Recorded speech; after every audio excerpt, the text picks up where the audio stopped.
Hadirin jemaah salat maghrib di Masjid Al-Ikhlas yang dimuliakan Allah Subhanahu wa taala. Pertama, marilah kita bersyukur kepada Allah Subhanahu wa taala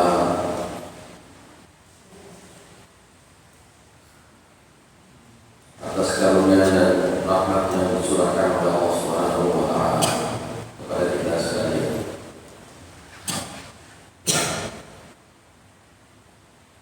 Salawat dan salam mudah-mudahan tetap tercurah kepada Nabi kita Nabi Muhammad sallallahu alaihi wasallam, kepada keluarga beliau, sahabat-sahabat Rasulullah sallallahu alaihi wasallam,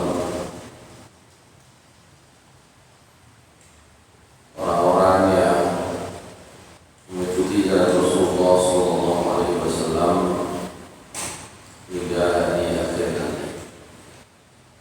Hadirin sekalian yang dimuliakan Allah Subhanahu wa taala, berikutnya tentu kita diminta oleh Allah Subhanahu wa taala untuk senantiasa beramal yang terbaik dan segera. Jikalau kemudian di akhir bulan Ramadan itu ada permintaan untuk bertakwa, ternyata masih ada harapan lain yang lebih tinggi daripada itu. Dalam surah Al-Baqarah ayat 185 itu disebutkan a'udzubillahi minasyaitonir rajim. Baca dari pertengahan barangkali. Yuridullahu bikumul yusra wa la yuridu bikumul usra wa litukmilul 'iddata wa litukabbirullaha 'ala ma hadakum wa la'allakum tashkurun. Jadi Allah menetapkan aturan-aturan, menetapkan kewajiban kepada kita, kemudian sekaligus memberikan jalan keluar kalau ada kesulitan. Itu tidak lain adalah karena yuridullahu bikumul yusra wa la yuridu bikumul usra.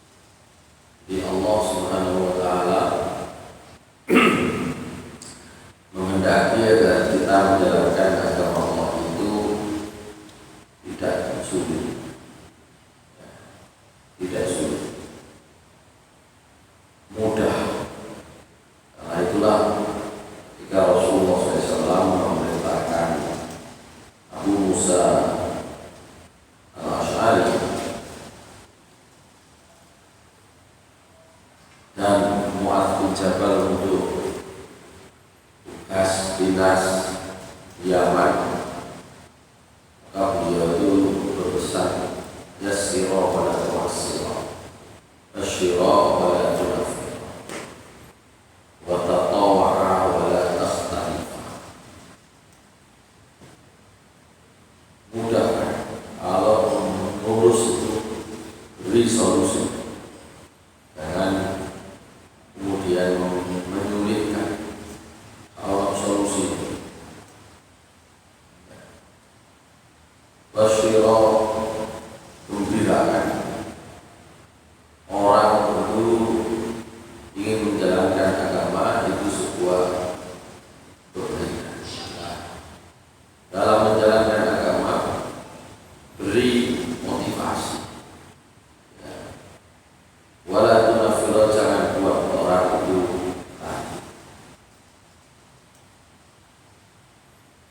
Wa taqawa'a, sing rukun. Wala takhtalifa, jangan berselisih. Masyhur Sufyan bin Muhammad.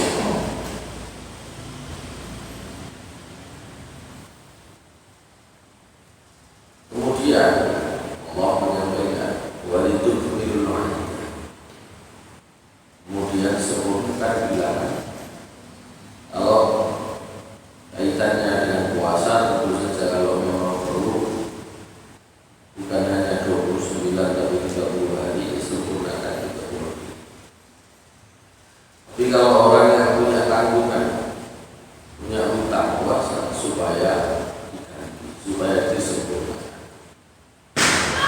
itu adalah bentuk kemudahan yang diberikan oleh Allah Subhanahu wa Ta'ala. Dan kemudian Allah berpesan walitukabbirullah, dan supaya kalian mengagungkan Allah, membesarkan Allah. Berarti perintah sebaliknya adalah merendahkan hati kepada manusia dan merendahkan diri di hadapan Allah Subhanahu wa Ta'ala. Dan yang terakhir, masih ada harapan lagi. Kalau di ayat 183 itu la'allakum tattaqun, di ayat 185 itu wa la'allakum tashkurun, supaya kalian menjadi orang yang bersyukur. Orang yang bersyukur itu berarti dunia syukur, itu lebih dari ridho. Nah, ridho itu ridho rela. Nah, syukur lebih dari rela. Itu artinya semua yang diberikan Allah, banyak atau sedikit, itu kemudian dimaknai sebagai sebuah karunia yang besar. Itu barangkali untuk mengingatkan kita semua bahwa sebagaimana hati itu bisa bertambah sempit, iman itu banyak penyakitnya. Sebaliknya, hati itu bisa semakin kuat imannya. Jadi kalau orang-orang munafik disebut oleh Allah fi qulubihim maradun fazadahumullahu marada. Maka kalau orang-orang beriman itu seperti dalam surat Al-Fatih, walladzi anzala as-sakinata fi qulubil mu'minina liyazdadu imanan ma'a iman. Jadi iman itu senantiasa bisa diperdalam, bisa bertambah. Ibnu Abbas, Abdullah bin Abbas radhiyallahu anhu ketika menjelaskan ayat ini, itu tampak di iman bertambah itu nek tambah amane. Nek pancet ya berarti ya kan tambah. Jadi kata Ibnu Abbas terkait dengan ayat keempat dari surat Al-Fatih, beliau mengatakan awalnya Allah Subhanahu wa Ta'ala memerintahkan Nabi Muhammad SAW untuk meyakini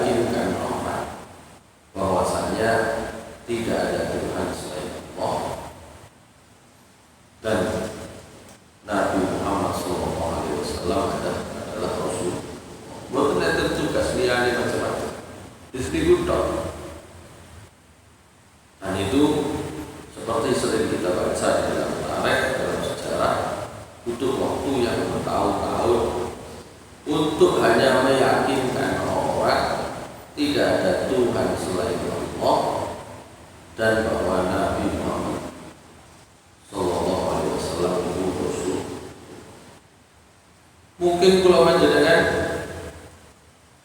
kebiasaan rumongso pun mari prosesnya itu, tapi sebenarnya bisa jadi masih butuh dikuatkan karena bukti iman kepada Allah, ya, syahadat kepada kemahakuasaan Allah itu adalah syahadat Rasul, artinya mengikuti Rasul. Tidak mungkin orang itu disebut punya iman, bersaksi, nyakseni kekuasaan Allah, nek boten dibuktikan dengan mengikuti dan meyakinkan itu butuh waktu yang tidak sebentar pada saat itu. Meskipun kalau disimpulkan secara umum dakwah Rasulullah SAW itu tidak lama, 30 tahun pun hari, gitu kan? Tapi tentu karena itu metodenya dari Allah Subhanahu Wa Taala langsung diajarkan, ya, dibuat sebagai sebuah contoh terbaik, maka 13 tahun atau 12 tahun lebih di Mekah itu hanya untuk meyakinkan orang tidak ada Tuhan selain Allah dan bahwa Nabi Muhammad SAW Rasulullah. Ya, setengah dari Al-Quran itu isinya ya untuk itu, ya, meyakinkan. Maka kata Ibnu Abbas, ketika orang-orang sudah menerima keimanan tidak ada Tuhan selain Allah dan bahwa Nabi Muhammad SAW itu Rasulullah, baru nanti ada syariat berikutnya, yaitu bukti tambahnya iman itu di situ. Kadang-kadang kita di level awal saja masih buruk. Sing kuasa sapa? Sing kuasa ya atas. Sing kuasa sapa? Sing kuasa orang yang punya mata. Sing kuasa sapa? Sing kuasa bojo. Kadang-kadang ngoten. Sing kuasa sapa? Sing kuasa anak. Menghadapi kekuasaannya orang saja kita nggak bisa, nggak sanggup.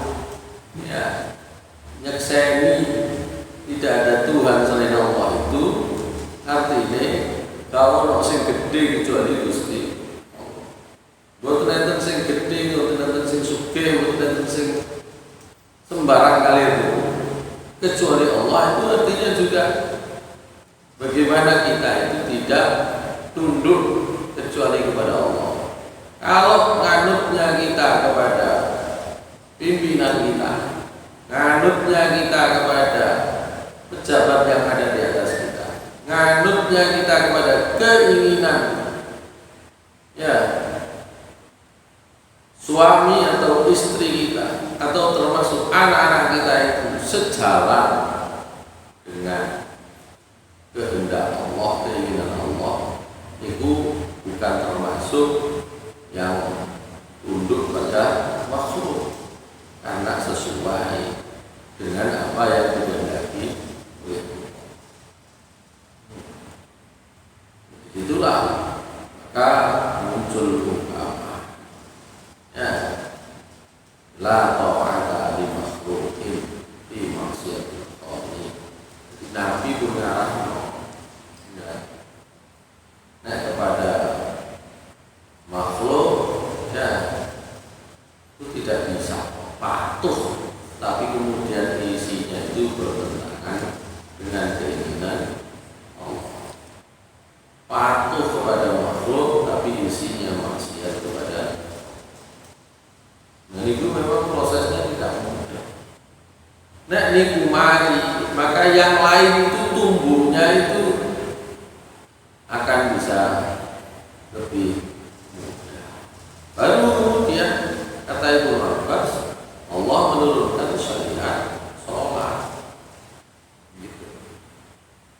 Nek pun mantun syariat sholat, muncullah syariat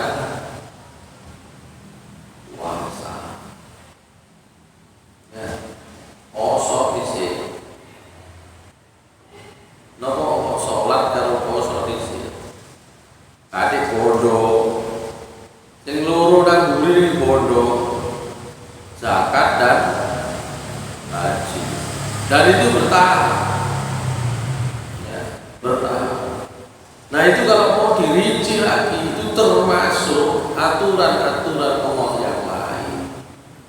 Bertambahnya iman itu ditentukan oleh cara kita melangkah sesuai dengan aturan Allah, bertambah sedikit demi buat bisa langsung. Nah itulah kata Ibnu Abbas, bertambahnya iman. Tentu ini pemahaman yang diberikan oleh sahabat Ibnu Abbas. Menurut saya itu penjelasan yang paling konkret. Karena kalau panjenengan itu ya biasanya ya dari dulu ya wis jadi kecil wis kulino. Apakah sholat itu mergo kulino atau mergo tadi itu bertambahnya iman, kita nggak tahu. Cocok memang mergo kulino tok. Nek kulino itu padha karo kulino mangan. Kulino aku makan aku makan sedina ping 3 ya kulino kuwi. Enten di daerah lain kulinone sedina ping 3. Ya kulinone iki. Enten sing kulinone tempat lain itu isuk niku ya mek kopi tok. Itu kan mergo kulino. Ya, begitu pula sholat, ibadah puasa. Ojo mek mergo kulino. Jadi kulino niku bukan karena bertambahnya iman itu. Dengan bertambahnya amal ibadah kita. Nah, cirinya itu diantara ciri kenapa iman itu bertambah. Bagaimana iman itu bertambah? Yaitu dengan bertambahnya amal. Jadi ngalimah dalam hal-hal tertentu ternyata kita masih belum mengikuti aturan Allah. Baik, itu saya kira untuk di awal. Saling mengingatkan kepada kita bahwa dengan diparingi kesempatan oleh Allah Subhanahu wa taala supaya kita bisa tumbuh imannya. Hadirin jemaah sekalian yang dimuliakan Allah Subhanahu wa taala, terakhir pembahasan kita itu ada di tentang nomor itu hak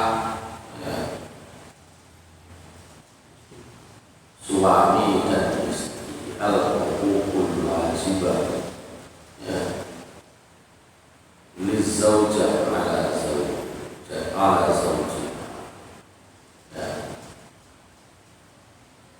Jadi hak yang dimiliki oleh istri dari suami, ya. Termasuk di situ ada di pembahasannya ada hal ya dengan macam-macam contoh pada masalah itu. Ya. Jadi contoh dari Nabi SAW dalam perkara mahal itu macam-macam. Mulai tentu saja yang didahulukan seperti yang tadi kita sebut, mahal itu yang paling mudah. Ya, saya mau ingin mendapatkan hubungan pernikahan yang halal itu tidak sulit. Nah, angel-angel yang itu boleh. Ya. Fenomena bahwa misalnya ada sebagian orang, ada sebagian warga Saudi atau orang ini itu mergo golek sing kurang nang ora lah. Berhubung nang kene nggih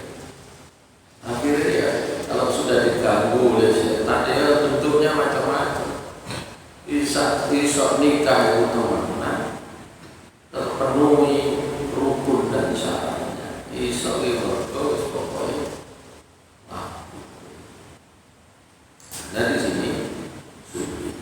Maaf, karena di sana di sini dianggap lebih mudah. Meskipun demikian tentu ya semua disesuaikan dengan apa namanya kemampuan masing-masing. Karena jangan sampai dengan dalil itu kemudian ada orang yang punya diberikan oleh Allah kemampuan lebih, tapi kemudian boleh sih paling gampang itu paling gampang menurut karpe dulu gitu. Sehingga ya di satu sisi apa namanya Nabi SAW menikahkan orang dengan mahar yang paling mudah dan terjadi berupa hafalan Al-Quran. Soalnya mesti dikongkon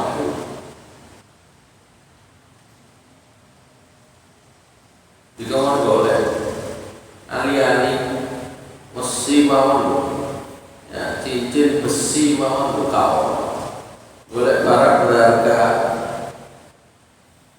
apapun itu bentuknya kamu ya.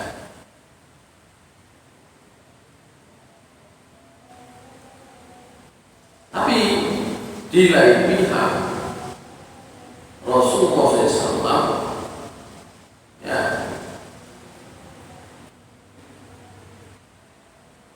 memberikan mahar kepada istri-istri beliau tentu dengan harga yang dengan jumlah yang bervariasi macam-macam ya sesuai dengan apa yang dimiliki Nabi SAW pada waktu itu ya.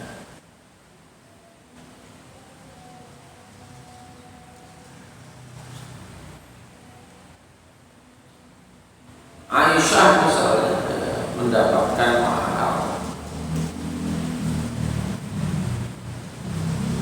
kurang lebih sampai 400 sampai 500 gitu ya, kurang lebih itu ya nek wedhus itu diseket itu sampai tahun baca biro itu enggak memiliki misalnya wedhus siji 1,5 juta paling murah misalnya ya, seperti itu. Nanti dengan istri beliau yang lain berbeda-beda sesuai dengan kemampuan beliau pada saat itu, tapi memang apa yang diberikan oleh Rasulullah SAW itu punya nilai yang berbeda dengan sahabat yang memang tidak punya apa-apa ya. Itu tentang demikian pula tentang hak berikutnya adalah jihaz itu diterapkan sama demikian pula dalam hal omai Nabi SAW itu kira-kira Nabi Aisyah ombolnya 4 kali 8 4 kali 8 nah ini itu 4 kali 8 meter itu berarti itu termasuk kategori rumah sederhana ya. Di sore mana kan yang tadi RSS itu sangat sederhana itu kan 4 kali 8 itu kan kita 20 meter persegi gitu ya. Kalau di bawahnya kan masih ada RSS itu masih ada kurang dari 24 ya. 4 kali 6 gitu ya. Ya kurang lebih seperti itu. Ya tentu disesuaikan. Contoh Nabi itu cek bisa di Rasulullah SAW kali Gusti Allah digawe sugih kaya kaitane sadurunge menikah. Oke. Dan itu terus tambah sugih terus nek nikah misalnya itu mahare terus tambah akeh. terus omahe tambah gede sih kayak kira-kira mati kayak soni soal rusak sangat. Ya. Kalau dengan Khadijah itu saat Nabi SAW masih punya banyak kekayaan. Khadijah suke kawatir butuh duit. Nabi SAW nglumpuhno kaya derek tau kalau kayak macam-macam. Ada enggak? Suke. Tapi meskipun demikian setelah itu prakteknya Rasulullah SAW dakwah beliau disupport penuh oleh Anton itu kalian litu-litu dan itu biasa-biasa. Kalau Nabi SAW dicontoh oleh Nabi Sulaiman kira-kira orang sana itu bisa niru. Ini orang Nabi di skenario oleh Allah Subhanahu Wa Taala seperti oleh Allah Subhanahu Wa Taala. Ya, seperti itu saja, wong merasa berat ini aneh. Ya, kalau dibuat Nabi SAW dan Nabi Sulaiman,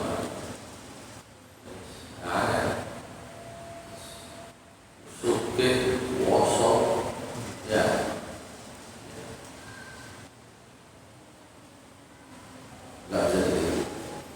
Ya, di Nabi yang diutus oleh Allah Subhanahu Wa Taala tentu disesuaikan dengan tantangan zamannya masing-masing. Semua Nabi disesuaikan dengan tantangan zamannya masing-masing. Kalau pada masa Nabi Yusuf alaihissalam, tantangannya itu adalah kepandaian, kecerdasan. Karena pada masa Nabi Yusuf alaihissalam, dua kekuatan utama masyarakat, siji itu adalah ramalan mimpi. Ya, nanti di antara mukjizatnya Nabi Yusuf itu adalah menerjemahkan, menjelaskan mimpi-mimpi penting dari orang-orang penting. Kan gitu ya. Mimpi ini kalau majikan kepada penting. Mimpi enak kepada penting. Pada masa itu mimpi itu menjadi sebuah pertanda tertentu yang memang kemudian harus bisa dijelaskan. Yang berikutnya adalah tantangan beliau pada saat itu adalah kalau sama kita corporate,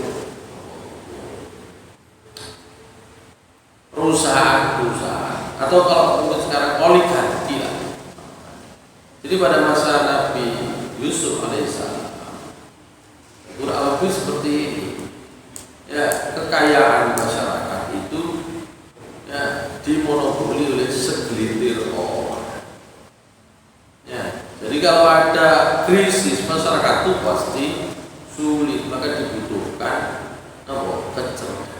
Jadi Nabi Yusuf alaihissalam kan akhirnya menteri yang ngatur itu semua. Jadi ketika di dalam Al-Quran itu kan hanya ceritakan secara sepintas saja. Ya, sepintas bahwa ada krisis, Nabi Yusuf ya, mengatur, ya, ngatur ekonomi. Itu Nabi Yusuf. Nabi yang lain sama. Jadi mereka diberikan oleh Allah Subhanahu Wa Taala kemampuan-kemampuan tertentu, ya, termasuk karakteristik tertentu sesuai dengan tantangan zamannya. Nabi Musa itu musuh nih, kuat Fir'aun kekuasaan. Dia termasuk wong pinter namanya Haman. Termasuk juga orang kaya namanya Korun. Tantangannya Nabi Musa itu demikian. Nabi Musa makanya secara fisik itu termasuk Nabi secara fisik paling besar. Ya, bandingannya kalau dengan Nabi Adam dalam beberapa sumber literatur, Nabi Adam itu kira-kira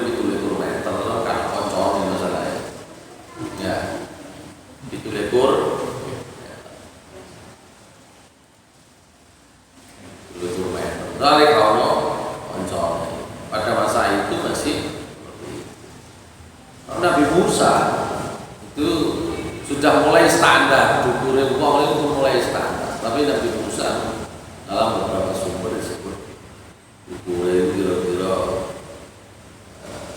sepersepuluhnya Nabi Adam. Ya. Berarti ya sepersepuluh 2,7 meter kayak main basket 40 titik ya. Tambah sulit, tambah cilik itu tuh Indonesia tambah cilik. Tapi betul nopo-nopo. Nah itu menyesuaikan. Nah Nabi Muhammad SAW itu diutus untuk semua manusia. Karena untuk semua manusia maka ndek dukure ya digawe rata-rata. Ya. Melarat sugene nggih digawe rata-rata. Begitu. Jadi sehingga ajaran yang diberikan oleh Allah Subhanahu wa taala kepada Nabi Muhammad SAW itu nanti tetap bisa dilaksanakan kangge wong sing paling gak duwe sampai orang yang paling kaya. Kangge wong sing paling gak ngerti sampai wong sing paling pinter. Melalui apa itu? Satu, tentu saja melalui Al-Quran itu di sini. Gaya mau gak duwe cocok. Makanya mau gak duwe nama Al-Quran itu dimotivasi. Walal akhiratu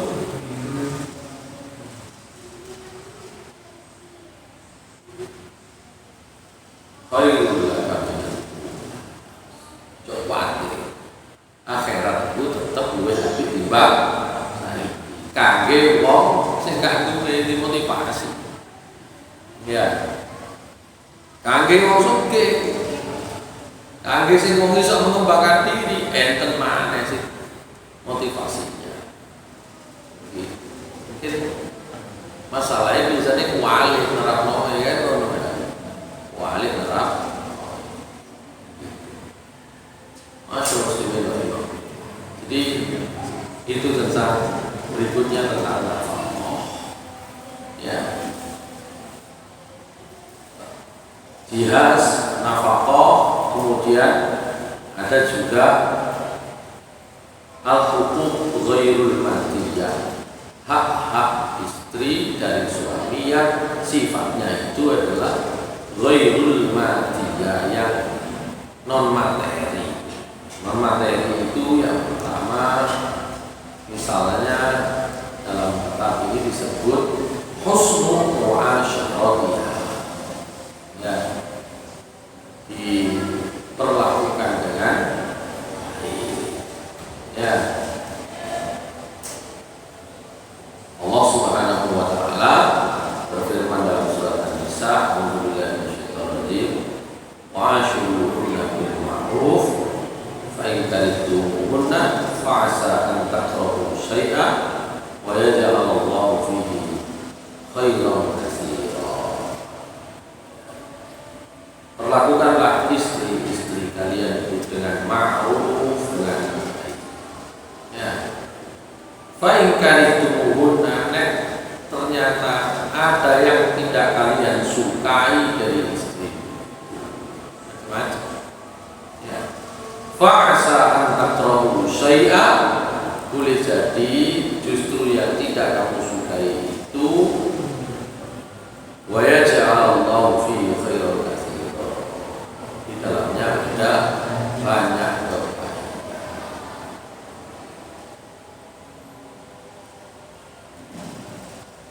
Nanti saya di kesempatan akan datang barangkali akan membahas hadisnya Ummu Zar. Nanti Ummu Zar itu pernah meriwayatkan ya sebuah kisah pada masa beliau, kisah sahabiah, sahabat Nabi yang wong rolas ya wedok-wedok kumpul ngerumpi. Nanti bahas bojone dewi-dewi. Begitu ya. Nanti akan saya bahas nanti. pertemuan akan datang insyaallah. Sehingga nanti kita tahu batas mana yang boleh dan mana yang tidak boleh. Jadi zaman biar zaman saya ini kira-kira menungso ini foto mawon ya. Jadi itu populer hadisnya Ummu Zar ya. Ummu Zar. Jadi seorang sahabiah cerita tentang ya apa ya komunitas komunitas istri-istri itu kumpul ya. Jadi yang terjadi mulai mancing-mancing gitu kan cerita bojone dhewe. Nah, itu sing cerita itu sing boten bagi kan insyaallah. Baik, itu hak yang non materi ya. Hak berikutnya tentu saja siyanatuha, menjaga ya, menjaga suami, menjaga istri ya. Kemudian hak berikutnya ya, itu yang non materi.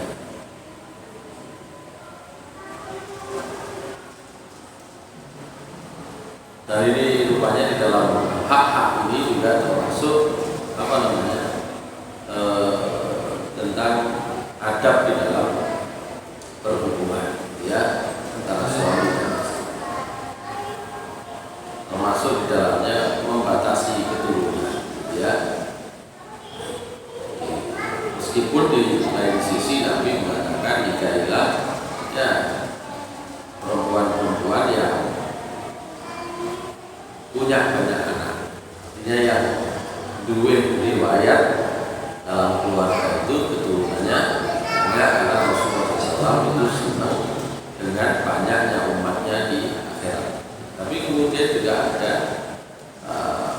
pengaturan-pengaturan tentang jumlah atau jumlah kelahiran yang mungkin oleh seorang istri. Di pertemuan akan datang barangkali akan kita lanjutkan dengan pembahasan tentang hak suami dari istri ya. Dan hadis Ummu Zar nanti kita dahulukan salah satu. Hadirin sekalian yang dimuliakan Allah Subhanahu wa taala, punten barangkali itu yang bisa kami sampaikan. Yang pertama tadi itu kita saling mengingatkan supaya iman kita itu tetap kita kondisikan bisa tumbuh seperti yang dikabarkan oleh Allah Subhanahu wa taala di dalam surah Al-Fatihah ayat 4, dan itu tentu dengan bertambahnya amal. Nah, amal itu kalau contoh Ibnu Abbas itu baru terkait dengan ibadah dalam bentuk ibadah makhluk. Hubungannya dengan Gusti Allah itu makhluk. Hubungannya dengan manusia itu terus berkembang. Ya, hubungannya dengan ibadah-ibadah ghairullah masih lebih banyak ya terus berkembang bentuknya, modelnya, caranya ya itu masih banyak. Dan yang kemudian tadi terkait dengan hak-hak suami istri, dan yang didahulukan adalah hak istri yang tadi dibahas secara ringkas, baik itu mahar, kemudian jihaz, perawatan dan nafkah ya. Sebenarnya nanti bisa. Kemudian ada